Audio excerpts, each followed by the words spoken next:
Amém. Irmãos, vocês podem se assentar.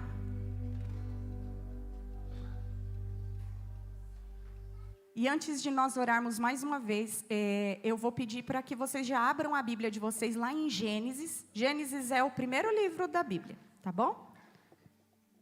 E antes de nós orarmos, eu quero dizer que essa mensagem dessa noite, ela nasceu com uma semente de 3 palavras.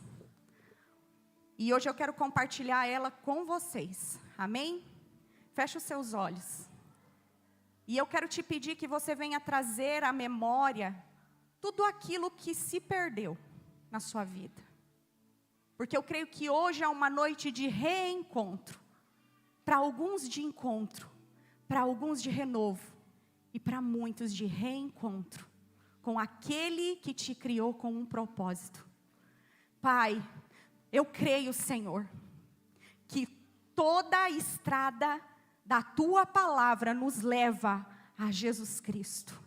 E é esta causa de nós estarmos aqui nesta noite. E eu quero, Senhor, apresentar a minha vida e Te louvar. Porque um dia eu fui alcançada, eu pude ter esse encontro contigo. E que nessa noite, Pai, em nome de Jesus, que o Senhor sopre com o Teu Espírito Santo nos 4 cantos dessa igreja. Assim como Ezequiel profetizou e trouxe vida onde havia morte. Eu declaro profeticamente em nome de Jesus, que aonde há morte, sopra Espírito Santo e vivifica a alma, o espírito, o coração. Abre estradas nos corações que estão fechados. Escreve a Tua palavra, sela estas vidas. Abre as mentes que estão cauterizadas pelo engano, pelo medo, Pai, pela amargura, muitas vezes pelas traições da vida, mas o Senhor é um Deus que nos ama, que nos cura e nos restaura. Pai, em nome de Jesus, nos cobre agora com as asas da Tua presença. Envia anjos ministros da Tua presença neste lugar. Ciranda sobre estes bancos. E aonde o inimigo está escondido, eu Te dou uma ordem, parta em retirada agora. Pelo poder do nome de Jesus. Porque aqui estão vidas que serão seladas pela palavra do Senhor. Que é viva, poderosa e eficaz. Amém, Senhor. Irmãos, o Espírito Santo, Ele é uma pessoa. E Ele tem um interesse íntimo com cada um de nós. E eu fico maravilhada com as diversas maneiras que o Espírito Santo age e fala com cada um de nós. Mas em muitos momentos da nossa vida, as dificuldades, as circunstâncias, elas fazem com que nós ficamos como que surdos. Nós não conseguimos ouvir o Espírito Santo. Mas glória a Deus pela misericórdia dEle. Eu quero dizer para você que hoje Ele está aqui. A presença dEle é real. E Ele veio aqui para te encontrar. Para soprar nos teus ouvidos. Assim como Ele soprou no meu. Em maio desse ano eu fui para Curitiba num passeio. E eu quero dizer para você, não existe limites para o Espírito Santo agir e falar.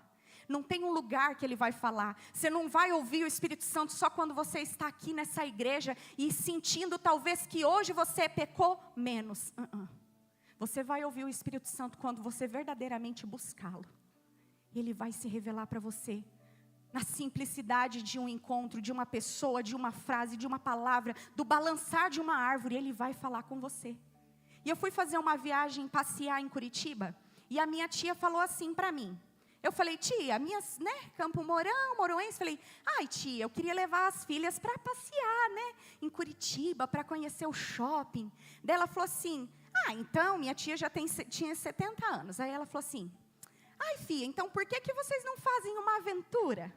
Vão de transporte público. Porque eu sei que lá em Campo Mourão, vocês quase não usam transporte público. E as meninas vão achar muito legal entrar no terminal, entrar nos tubos, que é diferente, e ir pelo ônibus, que é um biarticulado. E eu olhei para o Hugo dela e falei assim, e daí o Hugo não vai precisar ficar olhando no GPS, e vocês vão fazer esse passeio. E eu fui, num passeio para distrair as minhas filhas. E nós sentamos ali no ônibus, e o Hugo sentou com a Rebeca no banco da frente, e eu atrás com a Radassa. Por isso eu digo, esteja sensível ao Espírito Santo. Porque às vezes, se você não estiver sensível, Ele fala. E você pensa que não foi nem Ele que falou. e passa. E aí eu estava sentada no banco e eu comecei a olhar pela janela com a Radassa e olhar as paisagens. E eu fiquei impressionada com a quantidade de casas que tinha no caminho, com muitos jardins. E começou a me chamar a atenção. E aí eu peguei e falei assim, nossa, quanto jardim bonito, né? Uma cidade que quando você pensa uma cidade grande, Curitiba, na minha cabeça sempre vem uma cidade cinzenta, com prédios. Mas me chamou a atenção aquelas casas que todas elas tinham jardins diferentes. Jardins com uma diversidade de flores, paisagens, folhagens. Aí eu lembro que eu levantei do banco e falei para o Hugo assim, nossa, Hugo, você reparou que a maioria das casas, quase todas têm jardim? E eu estou impressionada, daí eu ainda falei assim, nossa, a gente podia parar num jardim desse, pegar uma árvore dessa que a gente tem vontade de pôr lá na nossa casa, pedir e levar para nós, né? E aí ele deu risada e eu sentei. E o assunto acabou. Quando eu sentei, o Espírito Santo falou assim para mim, eu também quero falar sobre jardim com você. Aí na hora eu parei, olhei para a Radassa e ele falou assim, sabe por quê? Porque eu sou o jardineiro. Aí eu falei para o Espírito Santo, falei, o que será que o Espírito Santo quer dizer? E aí, mais tarde, ele me falou assim, existe um jardim, a cruz e o jardineiro. Então, a mensagem dessa noite tem esse título, o jardim, a cruz e o jardineiro. E eu quero falar um pouco para vocês aquilo que o Espírito Santo foi ministrando ao meu coração a partir das sementes dessas 3 palavras. E que em nome de Jesus você abra a estrada do seu coração para que essa palavra entre. Porque eu sei que ela trará vida, ela vai trazer renovo, ela vai trazer algo novo. Amém? Então, eu vou te pedir para abrir lá em Gênesis, no capítulo 2. E quando a gente pensa num jardim, eu não sei vocês, mas eu fiquei com essa mensagem no meu espírito. E quando a gente pensa num jardim, o que vem à sua cabeça? Para mim vem um lugar muito bonito, com muitas flores, um lugar bem organizado, um lugar que a gente fica admirando, não é isso? E olha só, lá no começo da criação, onde houve um jardim. Gênesis capítulo 2, versículo 5. A minha Bíblia é NVT, tá bom?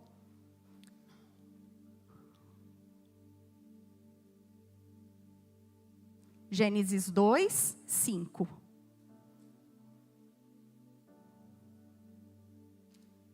Nenhuma planta silvestre, nem grãos haviam brotado da terra, pois o Senhor Deus ainda não tinha mandado chuva para regar a terra, e não havia ninguém que a cultivasse. Então veja que aqui nós estamos num recorte de Gênesis, aonde o Senhor estava por meio da sua palavra criando todas as coisas. E aí nós vemos que ele criou, ele criou plantas silvestres, mas como ainda não havia chuva, a água brotava da terra, para regar a terra, os grãos ainda não haviam brotado, mas não havia quem a cultivasse. No versículo 8 vai dizer assim, e o Senhor Deus plantou um jardim no Éden. Olha lá, então o Senhor começou a criar as coisas, e quando ele começou a criar, ele resolveu e ele fez um jardim. O Senhor plantou um jardim no Éden. Mas lembra que no anterior, ele tinha pensado que não havia quem a cultivasse? Então ele produziu esse jardim. E no versículo 15, vai dizer assim, e o Senhor Deus colocou o homem no jardim do Éden para cultivá-lo e tomar conta dele. Então, quando a gente vai para o versículo 15, nós já passamos pela etapa que eu creio que todo mundo já ouviu falar que o Senhor formou os 2 primeiros humanos, que é Adão e Eva. Amém? Então, aqui nós já vemos que o Senhor já havia formado o homem, Adão. Já havia formado Eva, mas olha só o que ele fez. Quando ele criou o homem, ele pegou a sua criação e ele colocou lá no jardim do Éden. Primeiramente, quando nós pensamos no jardim, nós pensamos num lugar bonito. Penso eu que, quando eu falo a palavra jardim, o que vem na sua memória? Flores, um lugar muito iluminado, um lugar perfumado, um lugar verde, um lugar gostoso, um lugar gostoso de apreciar. E realmente esse é um cenário de um jardim. E quando eu comecei a refletir sobre o jardim, eu fiquei pensando, por que o Senhor criou um jardim do Éden, né? E o jardim do Éden, ele tem um significado. O significado da palavra jardim do Éden significa jardim de delícias. Olha que legal. Então quer dizer que o Senhor criou um jardim prazeroso, um lugar de delícias. E quando eu vejo que o Senhor criou um jardim, um lugar de delícias, eu entendo que o jardim não é um lugar onde eu vou colher. Você e eu, nós não produzimos um jardim com a intenção de colheita. Ou aqui, alguém que cultiva flores, principalmente as mulheres, elas ficam ali vendo as suas flores crescer para logo elas poderem arrancar isso. Não. Toda pessoa que escolhe plantar um jardim, ela tem um intuito: contemplar aquilo que ela produziu. Então o Senhor criou o jardim do Éden para contemplá-lo, não foi para criar e para colher. E olha que maravilha, quando ele criou tudo isso, ele pegou o homem e colocou nesse jardim. E aí a palavra vai dizer que ele deu a responsabilidade e a incumbência a Adão de cultivar e proteger esse jardim. Sabe o que Deus está querendo dizer nesse momento? Adão, eu estou te dando aquilo que eu criei do melhor. Toma aqui para você. É a mesma coisa que hoje eu pegar aqui e falar assim, e o pastor fala assim: Flávia, pega aqui a chave do meu carro, que meu carro novo, olha, anda com ele, vai para onde você quiser. O que ele está fazendo comigo? Ele está confiando em mim, que eu vou cuidar e vou proteger aquilo que ele colocou sobre as minhas mãos. Foi isso que Deus fez quando ele entregou o cuidado, o cultivo para Adão.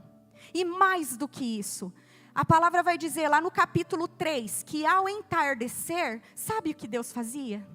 Ele vinha caminhar pelo jardim com Adão. Ele já havia pego e dito para Adão: Adão, eu criei os animais, mas olha, dá nome para eles. E eu fico imaginando, quando vai entardecendo, sabe aquela pessoa bem especial que diz que vai vir na sua casa? E que você fica esperando ela chegar? Você fica olhando no relógio para ver se ela vai chegar? Assim também eu penso que quando ia chegando o final da tarde, Deus pensava assim: eu vou descer dos céus, porque é hora do meu relacionamento com Adão. Então o Senhor criou o jardim do Éden para um lugar de intimidade, de relacionamento com a humanidade que Ele fez, que Ele formou. E Ele vinha então ao entardecer ter um relacionamento com Adão. Mas nós sabemos o que aconteceu, não é verdade? Com esse relacionamento. Então nós entendemos que o Senhor criou um jardim de delícias, para contemplação. E Ele colocou ali o seu fruto, a humanidade, para que pudesse cuidar, cultivar e também contemplar as obras das mãos do seu Criador. Só que Deus é tão maravilhoso que Ele não ficou só nisso. Ele falou: Adão, nesse jardim tem 2 árvores, porque eu quero que você tenha a escolha.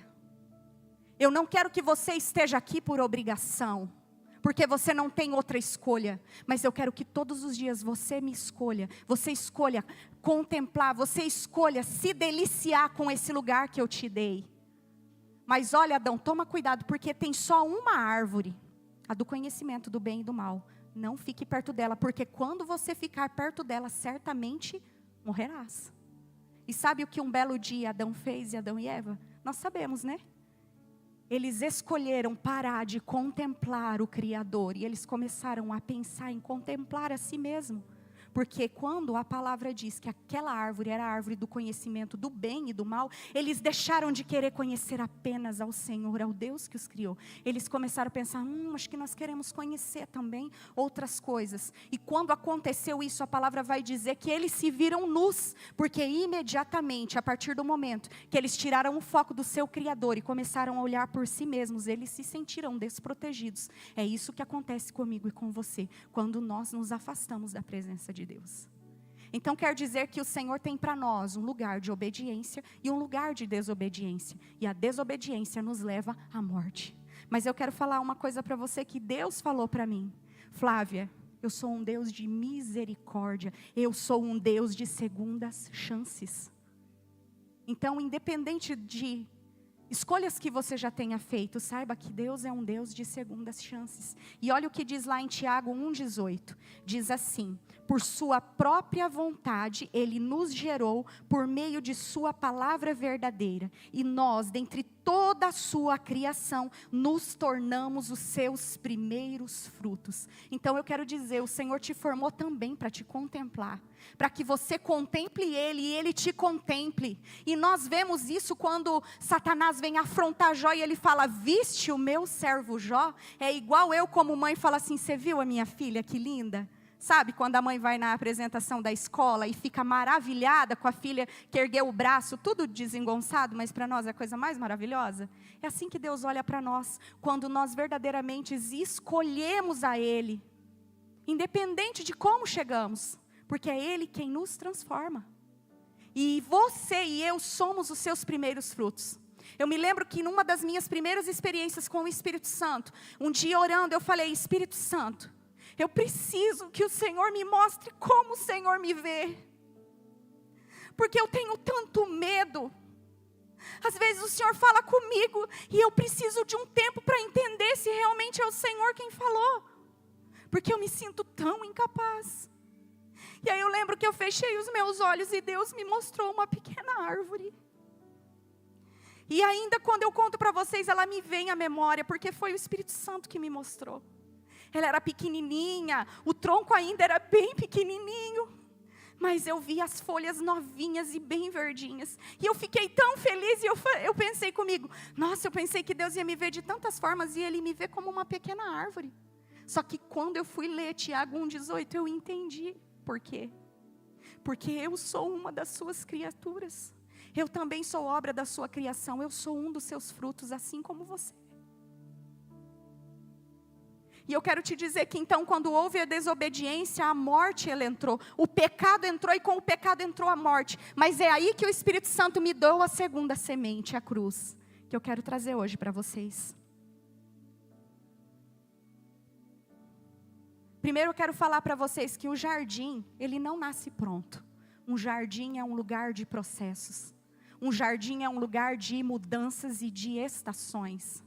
Então não pense que o jardim ele está sempre florido. Para preparar um jardim eu preciso volver à terra. E por isso eu quero dizer, vá ministrando ao teu espírito, Senhor, abre a estrada do meu coração com a tua palavra. Move a terra, movimenta a terra que está em mim, Senhor. Movimenta a terra que está no meu coração, para que venha brotar, mas que não somente brotar, que ela venha mesmo frutificar, porque eu sou um dos teus frutos, Senhor.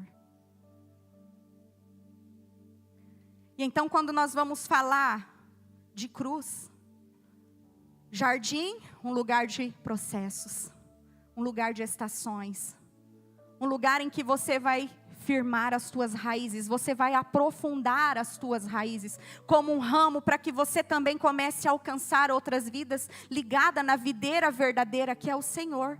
Lembra que pelo pecado nós somos descendentes de Adão. Mas essa manhã, enquanto eu estava orando, o Senhor falou para mim, você não é mais descendente de Adão. Você é minha descendência, Jesus Cristo. Porque eu triunfei sobre a morte que foi estabelecida pelo pecado. Então você não é descendente de Adão. Você é descendente da raiz de Davi, que sou eu, Jesus Cristo, Salvador.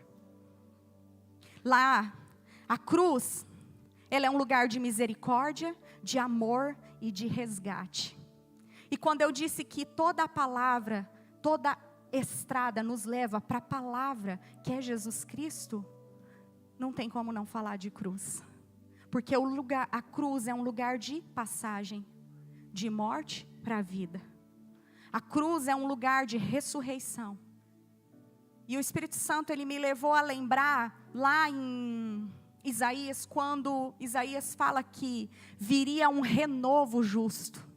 E aí Jesus falou para mim, eu sou o renovo justo, que renova todas as coisas, que nasci, que brotei da terra novamente quando ressuscitei, para que todos aqueles que olharem para a cruz tenham novamente um caminho de passagem e de acesso a mim.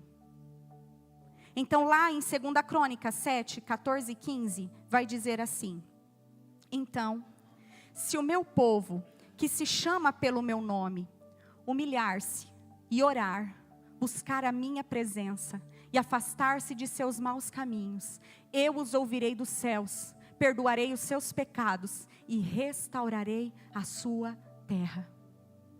Veja que palavra poderosa. Sabe o que Deus está falando?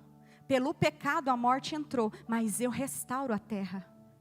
Eu sou um Deus que restaura a terra. O pecado, ele nos separou da intimidade com Deus. Ele fez essa separação. E nesse momento, a nossa terra foi ferida.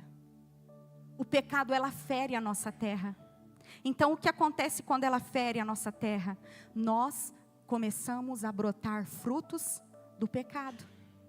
E aí nós começamos a entender o porquê que em muitas áreas da nossa vida nós não rompemos. Porque existe uma terra ferida na nossa descendência. Então eu quero dizer para você que você também é responsável pela sua descendência. Não pense assim que você vai fazer o que quiser da sua vida, porque quem manda na sua vida é você.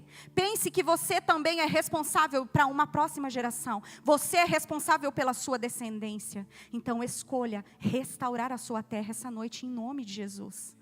Porque quando nós pecamos, e ainda que talvez você fale, mas eu não pequei nessa área da minha vida, por que eu sou tão atacada nisso? Porque talvez, e talvez não, com toda certeza, algo na sua geração, na sua descendência, houve um pecado e essa iniquidade, ela está presa na sua geração e na sua descendência. Então a libertação do Senhor é para todo cristão, todo aquele que crê em Deus, para que você seja verdadeiramente livre, para que haja uma libertação, uma restauração, um mover dessa terra da sua vida, para que você comece a prosperar em todas as áreas que você vive. Na área sentimental, na área financeira, na saúde, em todas as áreas.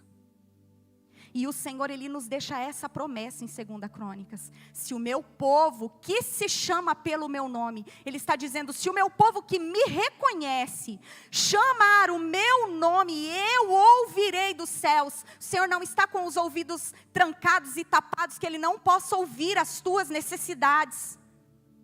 Então clame a Ele. Porque muitas vezes nós nos calamos, nós verdadeiramente não apresentamos aonde estão as feridas que estão ali, apodrecendo a terra do nosso coração. Eu ouvirei dos céus, e o que eu farei? Eu restaurarei a sua terra. Foi isso que Deus fez na cruz, foi isso que Jesus Cristo fez na cruz. No jardim então, onde entrou a morte, Jesus, pela obra da cruz, Ele mesmo diz, Ele triunfou sobre a morte. Então para Satanás, quando Adão e Eva pecou, provavelmente ele pensou, está vencido. A morte entrou, agora eu tenho acesso, agora eu vou destruir. Mas aí Jesus, que é um Deus de segunda chances, pensou, não vai não. Não vai. Porque de onde o pecado entrou, eu vou ser essa nova semente. Eu vou ser essa nova semente, eu vou vir como o homem, o fruto. E eu vou morrer. Eu vou para o mundo dos mortos, mas eu vou ser o renovo justo que vai brotar novamente. Vivemos uma nova realidade em Cristo. Quando nós reconhecemos quem é Jesus, porque Ele sarou a nossa terra, Ele tem desejo de sarar a nossa terra, de sarar as nossas sementes. E assim eu aprendo então, que há cura para um jardim que está morto, porque Jesus Cristo o vivifica. Mas lembra que eu falei também que o Senhor tinha falado comigo sobre o jardineiro. E onde entra o jardineiro? E eu fiquei pensando, aonde entra um jardineiro? Aonde entra o jardineiro? E aí o Espírito Santo começou a falar comigo sobre o jardineiro. E sabe, Deus é tão maravilhoso que Ele começa a nos conectar com pessoas que possam também compartilhar da palavra. E eu quero dizer para você que você é uma boa semente de Cristo. E talvez você fique pensando, assim como eu também já pensei. Poxa, tantas pessoas que eu gostava, por que elas se afastaram de mim? E aí você fica lá tentando trazê-la de volta. Tentando novamente engatar aquele relacionamento. E aí o Espírito Santo falou para mim, sabe por que muitas coisas não voltam? Sabe por que muitas pessoas eu tiro? Porque eu sou o jardineiro. E eu sei que existem pessoas que são ladrões de sementes. Elas querem apenas se aproximar para roubar as sementes da prosperidade, da restauração, de tudo aquilo que eu tenho para você. Então é por isso que algumas pessoas, elas vão sair da sua vida e elas não vão voltar. Porque o jardineiro, ele cuida do seu jardim. E às vezes, eu sinto te dizer, mas que talvez você também possa ser um ladrão de sementes de outras pessoas, então tome cuidado. Porque às vezes a gente só olha um lado da história, mas como você tem sido? Você tem sido aquela pessoa que é um ramo, que aonde você passa, aonde a morte vivifica? Aonde a morte, a vida, a esperança, há renovo? Qual tem sido o seu alimento? Porque há uma canção que fala, ao cheiro das águas, as plantas elas brotarão. E o Senhor diz que Ele tem para nós um rio de águas vivas. Mas será que nós temos verdadeiramente mergulhado nas águas do Espírito Santo para que nós sejamos vivificados e assim venhamos trazer vida? Ou nós temos sido como esses que apenas roubam as sementes? E então, aonde entra o jardineiro? E aí o Senhor me falou, o jardineiro quer te dizer que você tem um dono. O jardineiro me lembra que eu tenho um dono. E aí eu quero que você reflita sobre 2 jardins. Lembra que no início eu falei que o Senhor produziu o jardim das delícias, que era o jardim do Éden. Mas olha como Jesus Cristo é maravilhoso. Quando eu vou lá para o livro de João, no versículo 19... No capítulo 19, versículo 41, eu vou encontrar o local da crucificação de Jesus. E aí vai dizer assim, ó, o local da crucificação ficava próximo a um jardim, onde havia um túmulo novo que nunca tinha sido usado. E eu quero parar por aqui. Então, no primeiro jardim, onde foi criado para contemplação, para adoração, para proteção, onde nós teríamos um relacionamento de intimidade com o Senhor, o pecado entrou e trouxe separação. A intimidade, o relacionamento com Deus foi quebrado. Mas Jesus Cristo, Ele veio como um renovo justo. Ele triunfou sobre a morte de cruz. E a palavra vai dizer que Ele foi crucificado, olha onde? Próximo de um jardim. Coincidência? De forma alguma. Não é uma coincidência. Ele é o nosso jardineiro. E eu fiquei tão impactada quando eu comecei a pensar sobre isso, porque no capítulo 20 vai contar a história de uma mulher muito especial ao meu coração, que é Maria Madalena.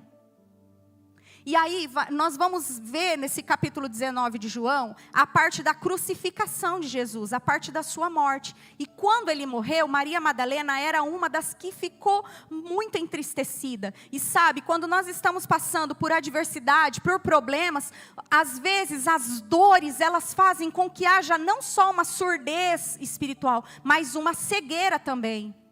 Então há como se fosse uma entrave nos nossos olhos, que nós nos fechamos para a dor. Mas o Senhor é um Deus que cura. E olha o que aconteceu. Quando Jesus então foi crucificado, e ele morreu, nós vemos então que o corpo dele foi tirado da cruz, e ele foi, então, vamos dizer assim, para o jardim. Abriu-se lá a pedra, ele foi colocado lá, e ele foi sepultado num jardim. E ali ele ficou, sepultado.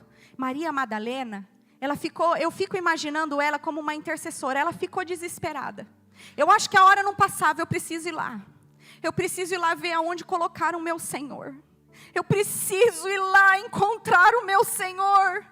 E aí com Maria Madalena eu entendo que ela estava aflita, porque ela tinha que buscar ao Senhor. E ela precisava ir lá, e ela precisava ir. Então o versículo vai dizer que ainda estava escuro quando ela se levantou e foi até o jardim aonde estava a sepultura de Jesus. Ela foi até o túmulo. E quando ela chegou lá, a pedra tinha sido removida. Então, o que ela fez? Eu penso que quando ela foi chegando nesse jardim ainda escuro, e eu fico imaginando que ela devia ter chamado os outros para ir com ela. Gente, vamos lá ver Jesus, vamos lá buscar o corpo dele, vamos ver se ele foi tratado como ele merece. E eu fico imaginando que ela estava esperando, assim, ansiosa na sua alma para que ela pudesse ir lá buscar ao Senhor. Mas aí, quando ela chegou lá, eu penso que ela olhou de longe e ela viu que a pedra tinha sido removida, o coração dela já deve ter ficado em desespero. Quando ela olhou, o que aconteceu? O corpo não estava lá. Imagina a aflição dela, roubaram o corpo dele. Ela correu e foi lá avisar Pedro e João. Pedro, João, você não acredita? A pedra foi removida, o nosso Senhor não está lá. Eu acho que eles se levantaram meio assim atordoados do que estava acontecendo. E aí a palavra vai dizer que eles correram lá para ver. E aí João olhou e viu que o corpo não estava lá. Presta atenção nisso. Quando ele olhou e viu que o corpo não estava lá, Pedro já chegou mais apavorado, né? Já conhecem Pedro. Pedro já entrou lá, olhou, viu que realmente Jesus não estava lá, saíram. E aí a palavra vai dizer que eles voltaram para casa, provavelmente para contar tudo o que tinha acontecido. Mas olha o que Maria Madalena fez. Maria Madalena não foi lá para ver, Maria Madalena foi lá para buscar. O que você veio fazer aqui essa noite? Você veio aqui para ver? Ou você veio aqui para buscar? Porque quem busca, encontra o milagre. Ontem nós tivemos aqui uma ministração e a Meg falou assim que a fé é a matéria-prima do milagre. Então que hoje você comece a trabalhar na matéria-prima do milagre que você precisa, por meio da fé. Olha o que aconteceu quando Maria Madalena, a palavra vai dizer que ela ficou ali do ladinho, chorando. Mas aí quando ela olhou lá dentro, ela veio fazer o quê? Ela veio buscar. Lembra que João e Pedro entrou e só viu ali as vestes, o lugar? E eles saíram? Mas Maria Madalena não, porque ela não veio ver, ela veio buscar. Então quando ela entrou, quando ela olhou lá dentro, ela viu 2 anjos. Quem busca vê milagres. Quem busca abre os seus olhos espirituais. Mas quem só vai ver, só vai contar notícias das histórias que os outros lhe contam. Então pare de andar por aquilo que os outros têm te contado. Comece a buscar para que os teus olhos se abram e você comece a ver. Então quando ela olhou aqueles anjos e ela começou a chorar, eles falaram para ela: mulher, depois vocês leem lá, tá? Para eu não atrasar aqui.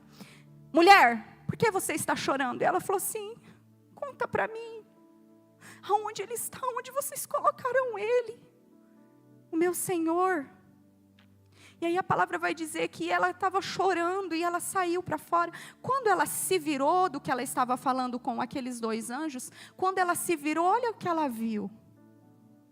Olha o que ela viu. Vamos ver lá em João, capítulo 20, versículo 15.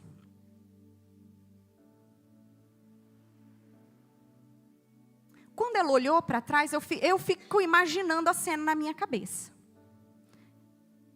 Fico imaginando que ali no desespero ela olhou aqueles anjos, falou com eles e pensou: não vou me dar por convencida não, eu vou buscar o meu Senhor.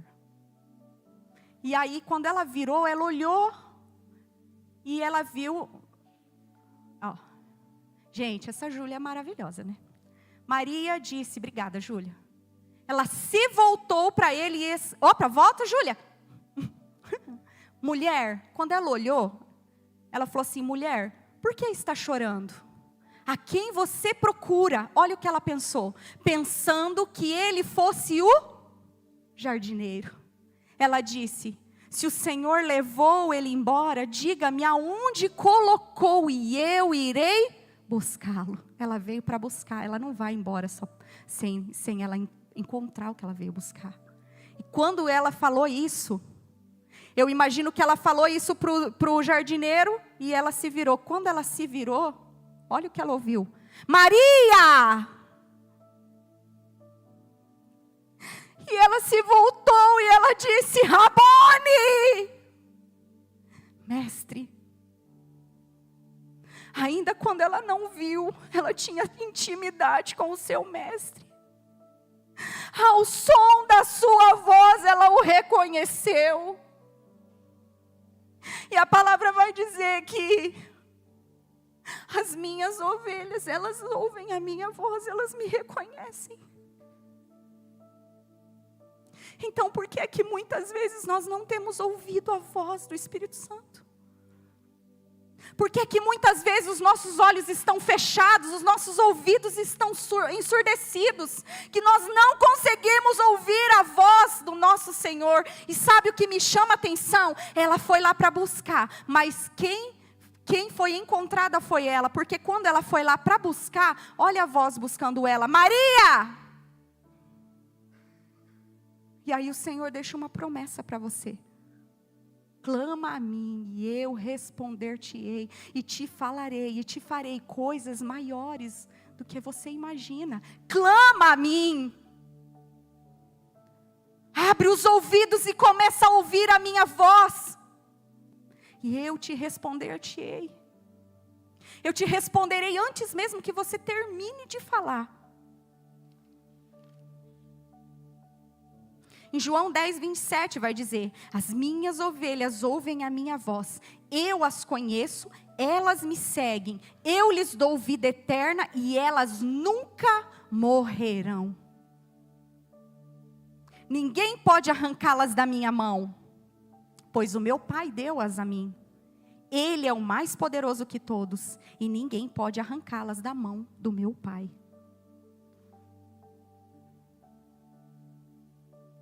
E nessa noite eu quero te convidar para se colocar de pé diante dessa palavra.